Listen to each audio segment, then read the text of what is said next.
সুপ্রিয় শিক্ষার্থীবৃন্দ, আসসালামু আলাইকুম। শুভ সকাল। আমি শাকিলা বেগম, সহযোগী অধ্যাপক ও বিভাগীয় প্রধান, সমাজকর্ম বিভাগ, সরকারি M A Ali college, Kakmari, Tangail. প্রিয় শিক্ষার্থীরা, আমি এখন যে ক্লাসটি নিব তা হচ্ছে 2019-20 শিক্ষাবর্ষের দ্বাদশ শ্রেণীর। এর আগে তোমাদের সমাজকর্মের প্রথম পত্রের 4র্থ অধ্যায় সমাজকলন সম্পর্কিত প্রত্যয়সমূহ সম্পর্কে 3টি ক্লাস হয়েছে। এই ক্লাসগুলোতে আমরা যে বিষয়গুলো আলোচনা করেছি তা হলো সমাজকলনের ধারণা, লক্ষ্য, উদ্দেশ্য, সমাজকর্ম ও সমাজকলনের সম্পর্ক, ঐতিহ্যগত সমাজ কল্যাণ প্রতিষ্ঠানসমূহ অর্থাৎ দানশীলতা, জাকাত, সাদকা, ধর্মগোলা, দেবত্ব, সরাইখানা, বাইতুল মাল ইত্যাদি। এর সাথে আরও আলোচনা হয়েছে সমাজসেবা ও সমাজকর্ম, সামাজিক নিরাপত্তা ও সমাজকর্ম, সামাজিক পরিবর্তন ও সমাজকর্ম, সামাজিক উন্নয়ন ও সমাজকর্ম, সামাজিক নিয়ন্ত্রণ ও সমাজকর্ম, এছাড়া সামাজিক আন্দোলন ও সমাজ সংস্কার সম্পর্কে। আজ আমরা তারই ধারাবাহিকতায় এই অধ্যায়ের সর্বশেষ ক্লাসটি নিব। এখানে আমরা কয়েকজন সমাজ সংস্কারকের সমাজ সংস্কার সম্পর্কে জানব।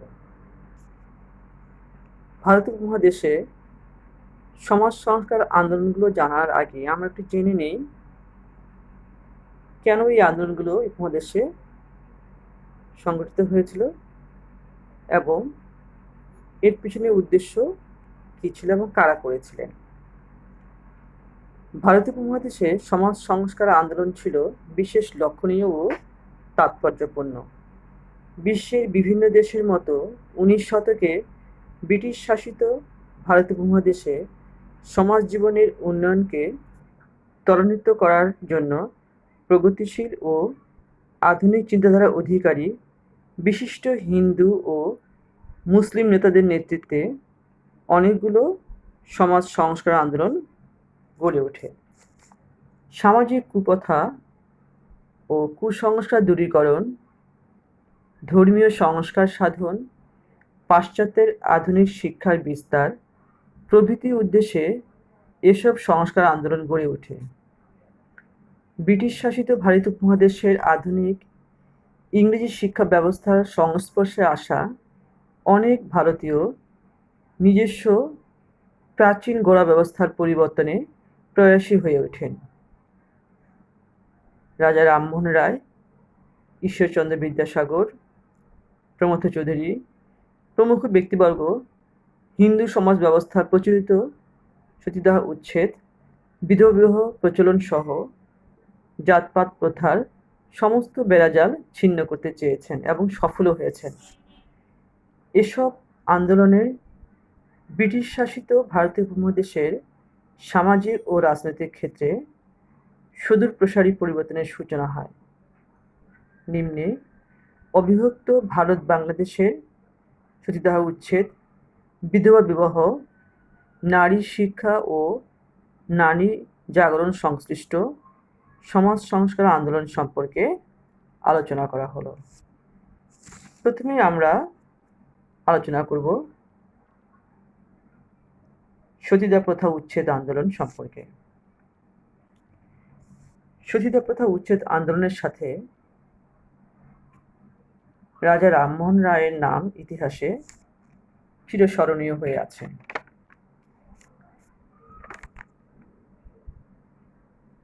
সতীদাহ প্রথা সম্পর্কে জানার আগে আমরা একটু জেনে নেই তার জন্মস্থান,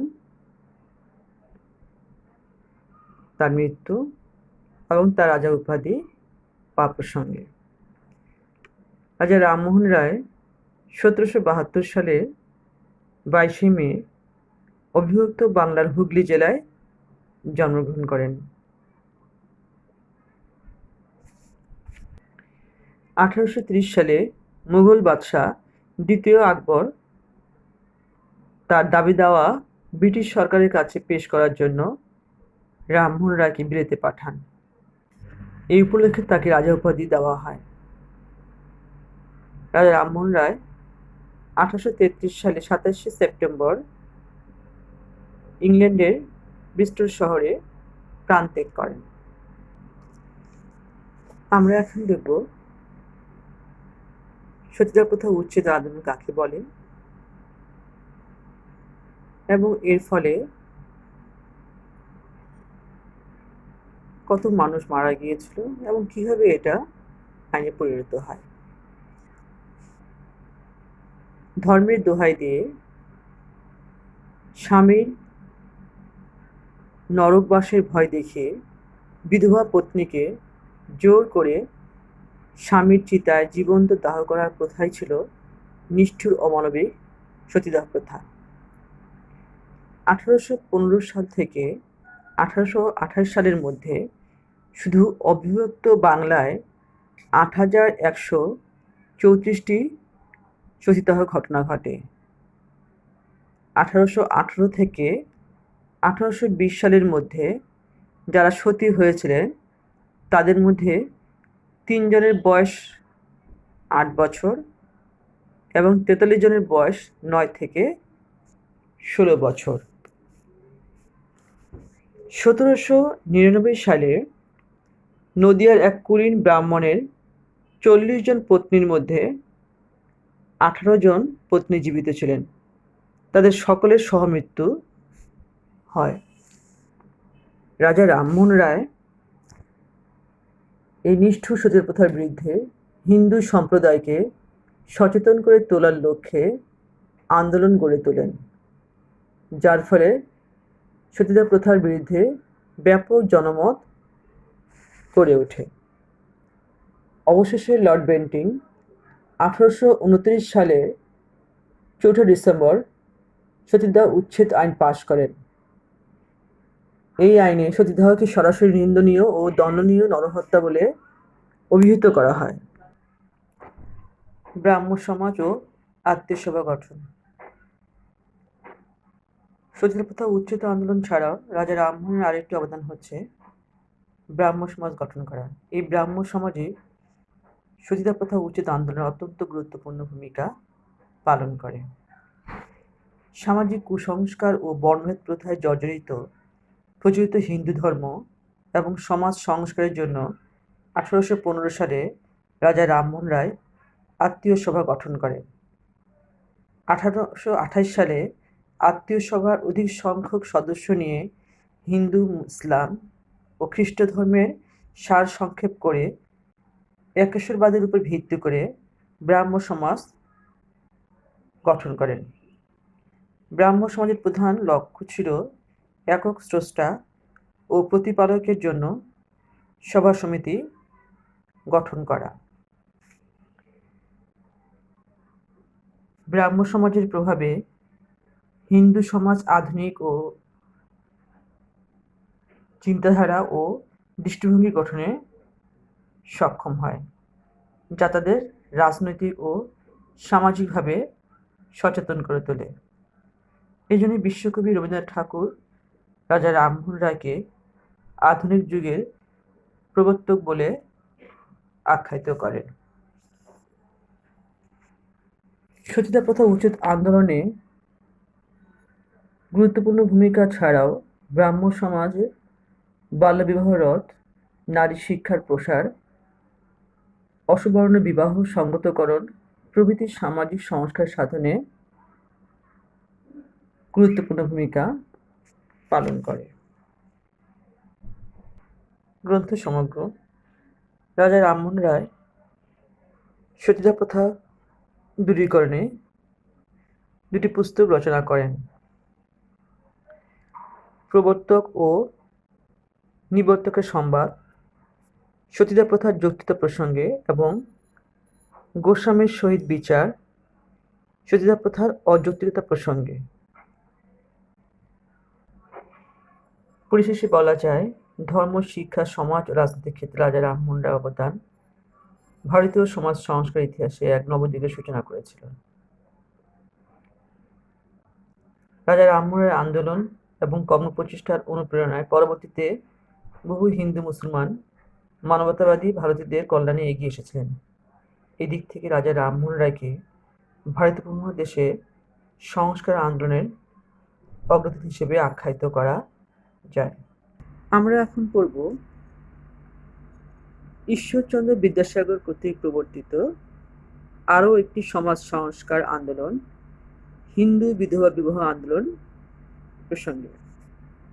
মানবতাবাদী ও আধুনিক চিন্তাধারার ধারক এবং বাহক বিখ্যাত সমাজ সংস্কারক ঈশ্বরচন্দ্র বিদ্যাসাগর হিন্দু বিধবা বিবাহ প্রথা প্রবর্তনের জন্য সমাজ সংস্কারের ইতিহাসে স্মরণীয় হয়ে আছেন। তিনি 1820 সালের 26শে সেপ্টেম্বর পশ্চিম বাংলার মেদিনীপুর জেলার বীরসিংহ গ্রামে এক দরিদ্র ব্রাহ্মণ পরিবারে জন্মগ্রহণ করেন। সাধারণ দরিদ্র পরিবারে জন্মগ্রহণ করেও স্বীয় প্রতিভা এবং কর্মগুণে মহান পণ্ডিত এবং বিখ্যাত সমাজ সংস্কারক হিসেবে খ্যাতি অর্জন করতে সক্ষম হন। ঈশ্বরচন্দ্র নিজে শিক্ষিত পণ্ডিত এবং সুসাহিত্যিক ছিলেন। তার পারিবারিক নাম ঈশ্বরচন্দ্র বন্দ্যোপাধ্যায়, কিন্তু অসাধারণ মেধার কারণে কলকাতার সংস্কৃত কলেজ থেকে তাকে 1840 সালে বিদ্যাসাগর উপাধিতে ভূষিত করা হয়। তিনি প্রথম 1847 সালে বাংলা সাহিত্যে বিরাম বা জ্যোতিচিহ্নের প্রবর্তন করেন। তাকে বাংলা গদ্যের জনকও বলা হয়। কুসংস্কারের বেড়াজালে জর্জরিত হিন্দু সমাজে বিবাহিত নারীর স্বামী মৃত্যুবরণ করলে পুনর্বিবাহ ছিল শাস্ত্রবিরোধী। বাল্যবিবাহের প্রচলন ও সতীদাহ প্রথা উচ্ছেদের ফলে হিন্দু বিধবারা মানবেতর জীবনযাপনে বাধ্য হয়। সমাজের অবহেলা ও নিরাপত্তাহীনতায় অনেকে আত্মহত্যা করে, আবার কেউ বা পতিতাবৃত্তি বেছে নিতে বাধ্য হয়। সমাজ এই সমস্ত বিধবাদের এক পৃথক চোখে দেখত। সমাজ সৃষ্ট নানা রকম বাধা নিষেধে তারা দিনাতিপাত করত এক নিদারুণ অসহায় অবস্থায়। শাস্ত্র অনুযায়ী একবেলা অর্ধপেট খেয়ে এবং উপবাস থেকে অভিশপ্ত জীবন কাটাতে হতো। তখন কোনো বিধবা পুনর্বিবাহ করলে এদের সন্তান সমাজে বৈধ হিসেবে স্বীকৃতি পেত না, এমনকি উত্তরাধিকার হতেও বঞ্চিত হতো। তৎকালীন ভারতবর্ষে ব্রাহ্মণ সহ পুরুষরা বহু বিবাহে অভ্যস্ত ছিল এবং কন্যাদায়গ্রস্ত পিতারা কুলীন ব্রাহ্মণদের হাতে কন্যা সম্প্রদান করে ধন্য হতো। অনেক হিন্দু সমাজে কুল বা বংশ রক্ষার জন্য ব্রাহ্মণদের সাথে অল্প বয়সী কিশোরীদের বিয়ে দেওয়া হতো। প্রতি মৃত্যুবরণ করার ফলে অল্প বয়সী কিশোরী সহ সকল বিধবাগণ জীবন অতিবাহিত করত অমানবিকভাবে। সমাজে পুনর্বিবাহের বিধান না থাকায় অল্প বয়সী বিধবারা সামাজিক অনুশাসনে মানবেতর জীবনযাপনে বাধ্য হতো। বিধবা নারীদের এমন দুর্দিনে ঈশ্বরচন্দ্র বিদ্যাসাগর সমাজের অধিকার বঞ্চিত নারীদের অধিকার আদায় এবং ধর্মীয় গোঁড়ামি ও কুসংস্কার দূরীকরণের উদ্দেশ্যে এক সমাজ সংস্কারমূলক আন্দোলন গড়ে তোলেন, যা বিধবা বিবাহ আন্দোলন নামে পরিচিত।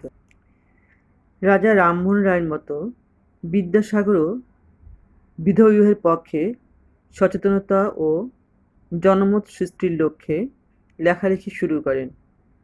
তিনি 1854 সালে তত্ত্ববোধিনী পত্রিকায় তার পক্ষে শাস্ত্রীয় প্রমাণ উদ্ধৃত করে দীর্ঘ এক প্রবন্ধ লেখেন। এছাড়া তিনি বিধবা বিবাহ প্রস্তাব নামক আরেকটি বই রচনা করেন।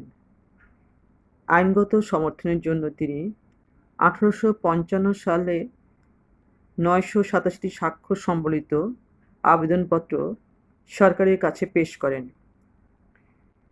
বিরোধী পক্ষ তৎপর হলে রাধাকান্ত দের নেতৃত্বে ৩৬,৭৬৩ স্বাক্ষর সম্বলিত আবেদনপত্র সরকারের কাছে পেশ করেন। বাংলার বাইরে থেকেও বিধবা বিয়ে প্রচলনের আবেদন আসতে থাকে। অবশেষে বহু বিতর্ক, বিরোধিতা ও আন্দোলনের মাধ্যমে লর্ড ডালহৌসির হস্তক্ষেপে ১৮৫৬ সালের ২৬শে জুলাই বিধবা বিবাহ আইন পাশ হয়। বিদ্যাসাগর আইন পাশের পর পাত্রপাত্রী সংগ্রহ করে ওই বছরেই ৭ই ডিসেম্বর আইন বাস্তবায়ন করেন। ১৮৭০ সালের ১১ই আগস্ট তিনি স্বীয় জ্যেষ্ঠ পুত্র নারায়ণচন্দ্র বন্দ্যোপাধ্যায়কে বিধবা ভবসুন্দরীর সাথে বিয়ে দিয়ে সমাজ সংস্কারের এক অনুপম দৃষ্টান্ত স্থাপন করেন। ঈশ্বরচন্দ্র বিদ্যাসাগর হিন্দু বিধবা আইন প্রবর্তন করেই ক্ষান্ত ছিলেন না। তিনি বাল্যবিবাহ ও বিবাহ রোধকল্পে ব্যাপক আন্দোলন শুরু করেন। তিনি বাল্যবিবাহের কুফল সম্পর্কে ১৮৫০ সালে সর্বশুভকারী পত্রিকায় একটি প্রবন্ধ প্রকাশ করেন। তার আপ্রাণ প্রচেষ্টায় সমাজের লোকজন বাল্যবিবাহ ও বহুবিবাহের পরিণাম সম্পর্কে সচেতন হয়ে ওঠে।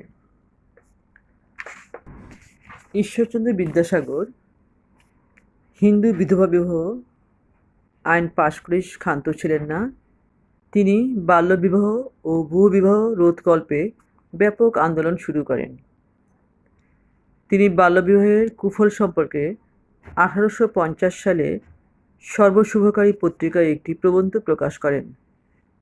তার আপ্রাণ প্রচেষ্টায় সমাজের লোকজন বাল্যবিবাহ ও বহুবিবাহের পরিণাম সম্পর্কে সচেতন হয়ে ওঠে। তিনি বিধবা বিবাহ ও বহুবিবাহ সম্পর্কে দুটো পুস্তক রচনা করেন। একটি হচ্ছে বিধবা বিবাহ প্রচলিত হওয়া উচিত কিনা এতদ বিষয়ক প্রস্তাব, আরেকটি হচ্ছে বহুবিবাহ রহিত হওয়া উচিত কিনা এতদ বিষয়ক বিচার। হিন্দু সমাজের ধর্মীয় গোঁড়ামি, কঠোর বর্ণ বৈষম্য, কুসংস্কার ও কুপ্রথার বিরুদ্ধে ব্যাপক সামাজিক আন্দোলনের মাধ্যমে হিন্দু বিধবা বিবাহ প্রচলন এবং নারীদের অধিকার ও মর্যাদা সহকারী সমাজে প্রতিষ্ঠিত করতে আজীবন সংগ্রাম করে গিয়েছেন।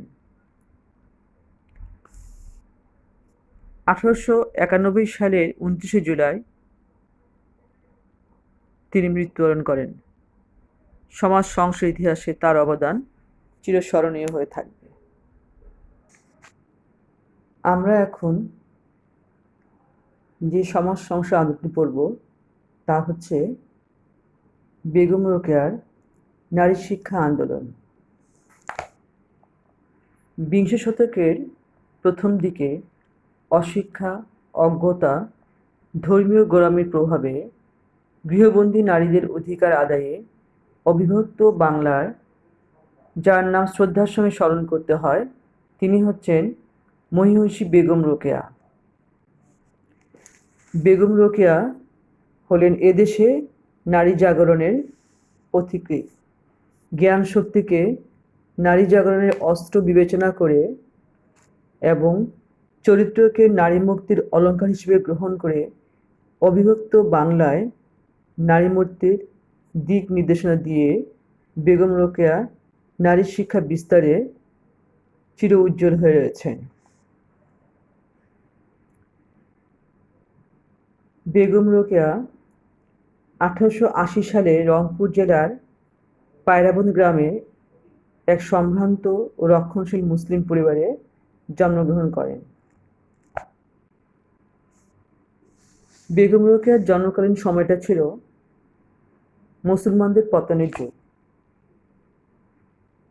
তখন সমাজে পর্দা প্রথার কড়াকড়ি এবং মুসলিম পরিবারে ইংরেজি এবং বাংলা ভাষার চর্চা নিষিদ্ধ ছিল। প্রতিকূল পরিবেশে জন্মগ্রহণ করা সত্ত্বেও তিনি দৃঢ় সংকল্প নিয়ে বাংলা ভাষা ও সাহিত্য শিখতে আগ্রহী হয়ে পড়েন। নিজের ঐকান্তিক আগ্রহ এবং বড় ভাই ইব্রাহিম সাবির, বড় বোন করিমুন্নেসা এবং স্বামী সাখাওয়াত হোসেনের ঐকান্তিক সহযোগিতায় ঘরে বসে তিনি বাংলা ও ইংরেজি শেখেন।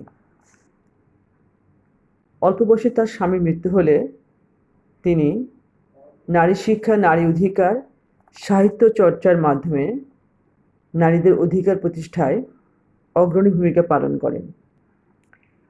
অবহেলিত অবরোধবাসিনী মুসলিম নারী সমাজের আধুনিক শিক্ষার আলোর মাঝে আনার জন্য বেগম রোকেয়া সর্বাগ্রে অগ্রণী ভূমিকা পালন করেন। বেগম রোকেয়া 1902 সালে একটি বাংলা গল্প পিপাসা দিয়ে সাহিত্য অঙ্গনে যাত্রা শুরু করেন। অবিভক্ত বাংলার মুসলিম নারী জাগরণে বেগম রোকেয়ার প্রধান অস্ত্র ছিল তার সাহিত্যকর্ম। 1909 সালে 1 অক্টোবর বেগম রোকেয়া মাত্র 9 জন ছাত্রী নিয়ে সর্বপ্রথম ভাগলপুরে স্বামীর নামানুসারে সাখাওয়াত মেমোরিয়াল গার্লস স্কুল প্রতিষ্ঠা করেন। কিন্তু নানা প্রতিকূলতার কারণে ভাগলপুরে স্কুলটি পরিচালনা করা সম্ভব হয়নি। এটি 1911 সালে কলকাতায় স্থানান্তর করা হয়। মাত্র 8 জন ছাত্রী নিয়ে শুরু হয় এর পুনর্যাত্রা। ছাত্রী সংগ্রহ করতে গিয়ে তিনি বাড়ি বাড়ি গিয়ে নারী শিক্ষার গুরুত্ব ও প্রয়োজনীয়তা তুলে ধরেন। ফলে স্কুলের ছাত্রীর সংখ্যা বাড়তে থাকে এবং বাঙালি পরিবার ও মেয়েদের শিক্ষা গ্রহণে এগিয়ে আসে। তিনি ছাত্রীদের যাতায়াতের জন্য প্রথমে পর্যাপ্ত গাড়ির ব্যবস্থাও করেছিলেন। 1915 সালে স্কুলের জন্য ঘোড়া টানা গাড়ি এবং 1926 সালে মোটরযান ক্রয় করেন। এ সময় তার স্কুলের ছাত্রীর সংখ্যা 109-এ উন্নীত হয়। 1916 সালে তিনি আঞ্জুমান খাওয়াতিনে ইসলাম বা মুসলিম মহিলা সমিতি গঠন করেন। 1917 সালে তদানীন্তন ব্রিটিশ বড়লাট পত্নী lady Chelmsford Sakhawat Memorial school পরিদর্শনে আসেন। তারই আন্তরিক প্রচেষ্টা ও সহযোগিতায় স্কুলটি মধ্য ইংরেজি গার্লস স্কুলে রূপান্তরিত হয়। 1931 সালে এটি উচ্চশিক্ষার ইংরেজি গার্লস স্কুলে পরিণত হয়। নারী শিক্ষার ক্ষেত্রে পর্দা প্রথা যাতে প্রতিবন্ধকতা সৃষ্টি করতে না পারে সেজন্য তিনি অবরোধ ও পর্দা প্রথা সম্পর্কে তার সুস্পষ্ট বক্তব্য প্রদান করেন। অবরোধ এবং পর্দা দুটি ভিন্ন জিনিস। অবরোধ হচ্ছে ঘরে বন্দি, ধর্মীয় গোঁড়ামি, পর্দার ব্যাপারে অহেতুক বাড়াবাড়ি। অন্যদিকে পর্দা হচ্ছে নারীর স্বাভাবিক পবিত্রতা রক্ষার অন্যতম মাধ্যম, যার সঙ্গে উন্নতি বা শিক্ষার কোনো বিরোধ নেই। বেগম রোকেয়া শুধু নারী শিক্ষার প্রসার এবং অবরোধ প্রথার বিলোপ সাধনের মাধ্যমেই তার কর্মধারা সীমিত রাখেননি। শিক্ষার পর মহিলাদের মধ্যে নেতৃত্বের গুণাবলী বিকাশ ও অধিকার সচেতন করে তোলার লক্ষ্যে 1916 সালে তিনি আঞ্জুমানে খাওয়াতিনে ইসলাম বা মুসলিম মহিলা সমিতি প্রতিষ্ঠা করেন। 1917 সালে তদানীন্তন ব্রিটিশ বড়লাট পত্নী lady Chelmsford Sakhawat Memorial school পরিদর্শনে আসেন। তারই আন্তরিক প্রচেষ্টা এবং সহযোগিতায় স্কুলটি মধ্য ইংরেজি গার্লস স্কুলে রূপান্তরিত হয়। 1931 সালে এটি উচ্চ ইংরেজি গার্লস স্কুলে পরিণত হয়। সর্বপ্রথম 3 জন ছাত্রী এই স্কুল থেকে কলকাতা বিশ্ববিদ্যালয়ের অধীনে ম্যাট্রিক পরীক্ষায় অংশগ্রহণ করে। বেগম রোকেয়ার প্রচেষ্টায় এবং সরকারি সাহায্যে 1929 সালে কলকাতায় মুসলিম মহিলা ট্রেনিং স্কুল প্রতিষ্ঠিত হয়। নারী শিক্ষা ও নারী জাগরণের স্বার্থে বেগম রোকেয়া বিভিন্ন সমাজসেবামূলক প্রতিষ্ঠানের সঙ্গে জড়িত ছিলেন। তিনি নিখিল ভারত মুসলিম মহিলা সমিতি এবং বেঙ্গল উইমেন্স এডুকেশনাল কনফারেন্সের আজীবন সদস্য ছিলেন। বেগম রোকেয়া বিভিন্ন প্রতিষ্ঠান গঠনের পাশাপাশি নারী সমাজকে সচেতন করার জন্য সাহিত্যকর্মের আশ্রয় নেন। তার সাহিত্যকর্মের মধ্যে সুলতানার স্বপ্ন, পদ্মরাগ, অবরোধবাসিনী, মতিচুর গ্রন্থ উল্লেখযোগ্য। সমাজ সংস্কারে বেগম রোকেয়ার অবদান অতুলনীয়। নারী পুরুষ বৈষম্য, নারী জাতির অকর্মণ্যতা, বাল্যবিবাহ, পুরুষের বহুবিবাহ, তালাক, পীর পূজা প্রভৃতি ক্ষেত্রে তিনি লেখনীর মাধ্যমে ধর্মান্ধতা ও কুসংস্কারে আচ্ছন্ন সমাজ ব্যবস্থার মূলে কুঠারাঘাত করেছিলেন। নারী শিক্ষার অগ্রদূত বেগম রোকেয়া এইভাবেই তৎকালীন মুসলিম নারী সমাজকে শিক্ষার আলোয় আলোকিত করে স্বাবলম্বী হতে সাহায্য করেছিলেন। পরবর্তী সময়ে বেগম রোকেয়ার স্কুলের ছাত্রীরাও নারী প্রগতি ও নারী জাগরণে উল্লেখযোগ্য অবদান রাখতে সক্ষম হয়। আজকের এই নারী শিক্ষা, নারী অধিকার ও নারীর ক্ষমতায়নের যে স্লোগান দেওয়া হয় তা বেগম রোকেয়ার স্বপ্নেরই বাস্তবায়ন। 1932 সালের 9 ডিসেম্বর বেগম রোকেয়ার কর্ম ও বর্ণময় জীবনের অবসান ঘটে। প্রিয় শিক্ষার্থীরা, আজকে আমরা রাজা রামমোহন রায় কর্তৃক প্রবর্তিত সতীদাহ প্রথা উচ্ছেদ আন্দোলন, ঈশ্বরচন্দ্র বিদ্যাসাগর কর্তৃক প্রণীত বিধবা বিবাহ আন্দোলন এবং বেগম রোকেয়ার নারী শিক্ষা আন্দোলন সম্পর্কে জানলাম।